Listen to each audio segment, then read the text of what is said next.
Boa tarde. Vamos dar início à primeira aula da segunda parte da unidade curricular de Planeamento e Ordenamento do Território e de Ecossistemas. Esta matéria diz respeito concretamente à gestão de ecossistemas. Vemos nesta imagem de rosto Portugal continental dividido em distritos e podemos ver Portugal insular, concretamente o arquipélago dos Açores e o arquipélago da Madeira. Se fizermos uma consulta à internet, podemos encontrar os parques naturais e as reservas ecológicas em Portugal continental, nos Açores e na Madeira. Em termos de introdução ou de apresentação da unidade curricular, comecemos por apresentar o que são ecossistemas. Portanto, ecossistema vem do grego, ou seja, casa do sistema, que diz respeito a todas as comunidades bióticas que habitam um determinado local e essa existência e é a forma como eles se relacionam uns com os outros e como habitam esse local vai depender de fatores abióticos, como seja a morfologia, o clima, o tipo de solo dessa região. Em termos de ecossistemas, podemos dividi-los em aquáticos e terrestres. Em termos de aquáticos, teremos os ecossistemas de águas interiores, os costeiros e os oceânicos. Em termos terrestres, começando pelas zonas tropicais, teremos a floresta tropical úmida, a floresta tropical de transição, a savana, o deserto, as zonas temperadas, com a floresta temperada, como é o caso de Portugal continental, e seguidas das estepes e da tundra. Ecossistemas pristinos, ou seja, na sua forma original e com a composição biótica original, só existem em regiões onde não há ação antrópica, ou seja, onde o homem, se habitar, está em comunidade e em comunhão com a natureza, se não habitar, não está a destruir o ecossistema. Em zonas com fraca ou reduzida ação antrópica, também ainda conseguimos encontrar ecossistemas próximos da situação original. No entanto, na Europa continental, é muito raro nós conseguimos encontrar um ecossistema natural e comunidades naturais. Portanto, quando na Europa se tenta criar ou falar em ecossistemas, estamos sempre a falar em zonas territoriais que já sofreram uma forte ação antrópica e que agora se está a tentar recuperar.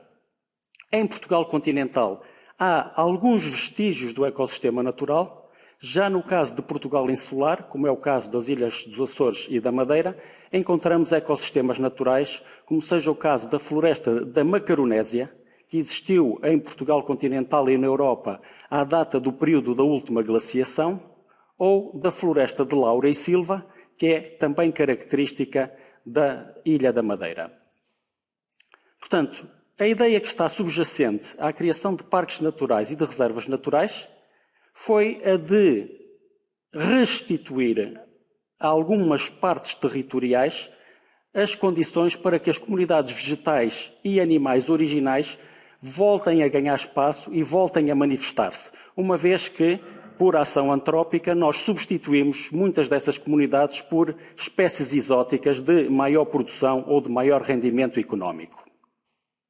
Se consultarmos a internet, entramos na página do Instituto da Conservação da Natureza e Florestas e podemos ver o histórico e o historial sobre ou referente às áreas nacionais e às áreas protegidas.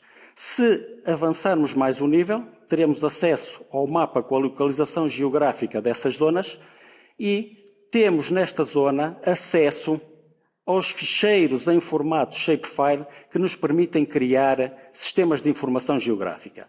Descarregamos esses sistemas e, uma vez que pretendemos criar ou estudar uma determinada comunidade ou uma determinada região, pois nós temos que cartografar e caracterizar essa região. É aí que entra a necessidade de utilizarmos um sistema de informação geográfica. Portanto, nós vamos tentar caracterizar a região para saber em que sentido ou em que medida é que podemos trabalhar nela para recuperar o ecossistema original. Portanto, descarregamos estes ficheiros, que vêm em formato comprimido, copiamos-los para uma pasta dedicada descarregamos-lo para outra pasta específica, uma para cada tema, e reparem, dentro, por exemplo, das áreas protegidas, nós temos uma série de ficheiros. Relembro aqui um dos aspectos referidos nas aulas de introdução aos sistemas de informação geográfica, que é o de terem pastas dedicadas para cada um dos assuntos. Se abrirmos o ficheiro PRJ, com o bloco de notas, por exemplo, ele diz-nos que este projeto foi feito com o sistema de coordenadas ETRS 89TM6. Se criarmos um projeto ArcGIS e, antes de definir o sistema de coordenadas, utilizarmos o ArcCatalog para perguntar qual é ou quais são as características do mesmo ficheiro, ele diz-nos que está no sistema ETRS 89TM6. Se consultarmos a tabela de atributos, ele diz-nos quais são os atributos que estão associados a cada um destes polígonos. Portanto, começamos por definir o sistema de coordenadas do nosso projeto, tal e qual como foi apresentado na introdução aos sistemas de informação geográfica. A seguir, atualizamos o projeto com os limites das áreas protegidas e temos todas as áreas protegidas cartografadas para Portugal continental. Se abrirmos a tabela de atributos, podemos configurar o sistema para que nos mostre, com base no nome, a coloração de cada uma destas áreas. E vemos, por exemplo, aqui o Parque Natural da Peneda Gerês e aqui o Parque Natural do Alvão. Abrindo a tabela de atributos e selecionando o nome Peneda Gerês, fica identificado o polígono que o delimita e nós podemos exportá-lo, botão direito, exportar a informação, utilizando o mesmo sistema de coordenadas do ambiente de trabalho e criar uma pasta específica para desenvolver este exercício. Gravamos o ficheiro e removemos a shapefile original e ficamos só com uma shapefile para o Parque do Gerês. A seguir, atualizamos, por exemplo, com as zonas de proteção especial. Fazemos o mesmo sistema, mas agora vamos selecionar por localização, não por atributos, mas por localização. E vamos procurar todas as zonas de proteção especial que interceptem o limite do Parque Natural da Peneda Gerês. Seleciona a shapefile, exportamos novamente a shapefile e ficamos com a shapefile só para a zona do Gerês. Primeiro aspecto, o Parque Nacional da Peneda Gerês a verde, as zonas de proteção especial inseridas no polígono vermelho. Podemos ver que já há aqui uma situação de algum conflito. Eu, por um lado, tenho que gerir o parque, por outro, tenho uma figura que me limita essa ação. Se introduzirmos outra zona, ou seja, os sítios de importância comunitária nacional, nós vemos que o ficheiro se sobrepõe a este, voltamos a exportar só a parte referente à Peneda Gerês e temos mais uma situação que me pode condicionar o trabalho.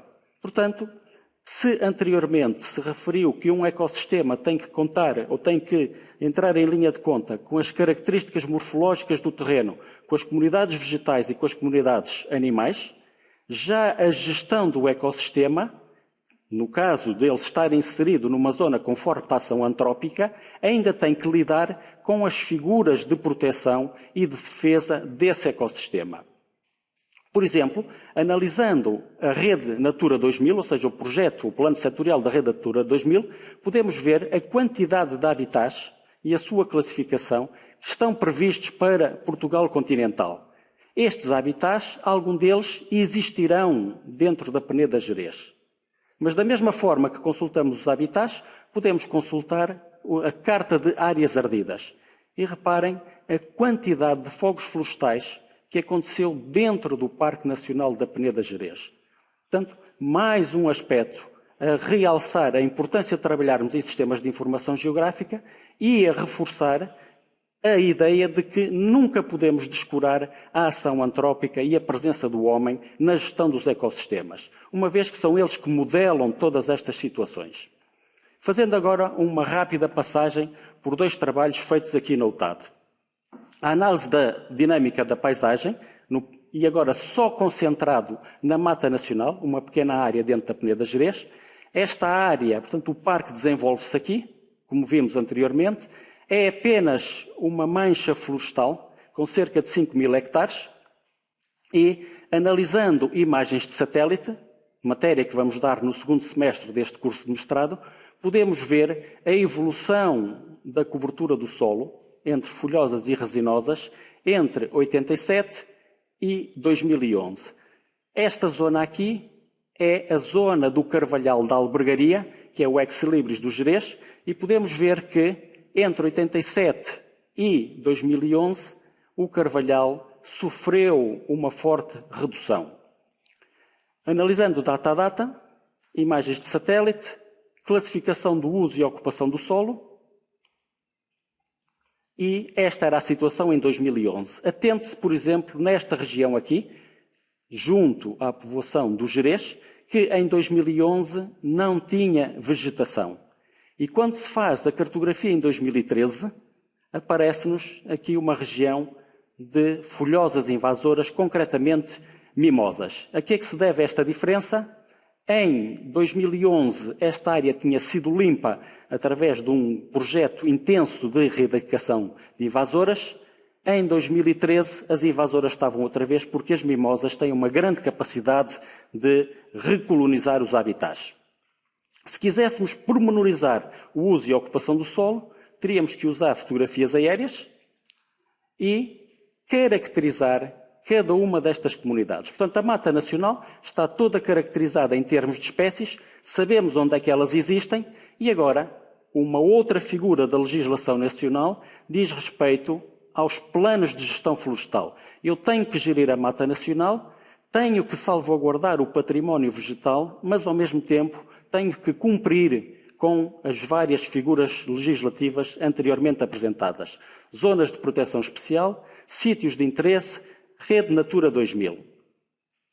Dentro deste plano de gestão florestal da Mata Nacional, pois, vamos preconizar projetos florestais só com espécies autóctones, ou seja, essencialmente carvalhos, zona de habitat natural, onde vamos minimizar qualquer tipo de intervenção humana, vamos tentar controlar o mato e criar condições para que a vegetação natural ganhe novamente o seu espaço.